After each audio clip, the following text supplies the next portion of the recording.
Thank you very much for having me. And I love a special like this. Obviously, excitement is building for the World Cup. It's something that I absolutely loved being a part of. My World Cup, I guess, journey or career was made up of three World Cups, a silver medal in 2006 in Mönchengladbach in Germany, very tough loss to the Germans.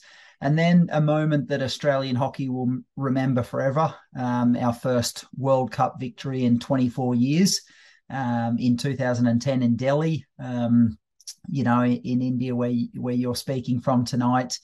And obviously the amazing performance of the Kookaburras at the 2014 World Cup in The Hague. So I look forward to sharing some of my experiences, talking through some moments, but certainly those moments of the gold in 2010 in Delhi. So, and for me, it was one of those moments where you think, oh, I wonder if we'll ever get a chance to right the wrongs of 4 years before, and that time in that final in an amazing stadium in Delhi with an absolute jam-packed crowd. We're able to get over the Germans, and that was the first time in a big final that we'd been successful over them. So it was a really big moment. And as I said, we hadn't won the World Cup since 1986 as an Australian men's team. So an extremely, extremely special moment for me as a 26-year-old, mid-tier international player who was one of the co-captains of the Australian men's team. That was a moment that I won't ever forget. Oh, well, I think they're certainly building. And if I look back on my time, I truly believe the big turning point for hockey in India was the Hockey India League.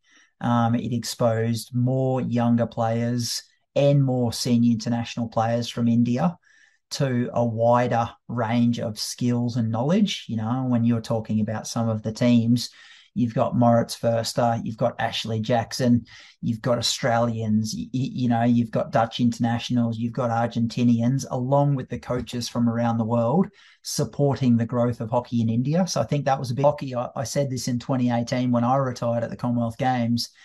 International hockey had never been so tight. Realistically, I believe that any of the top 7 or 8 teams in the world could win the World Cup. I think the top two, in my eyes, are still Belgium and Australia, but followed very, very closely by India on home soil, of course. They're extremely hard to beat in front of passionate fans. And I expect absolutely amazing fans. That's one thing that we can always guarantee, and you do extremely well, India. So please keep supporting. We love the noise. It's something that hockey doesn't get enough of. And, one of the reasons why I think the players will enjoy again going to India and playing in front of big crowds, people who love the game. So the World Cup is something that everyone wants to win. Not a lot get to do it, but I'm looking forward to watching in January. I can't wait.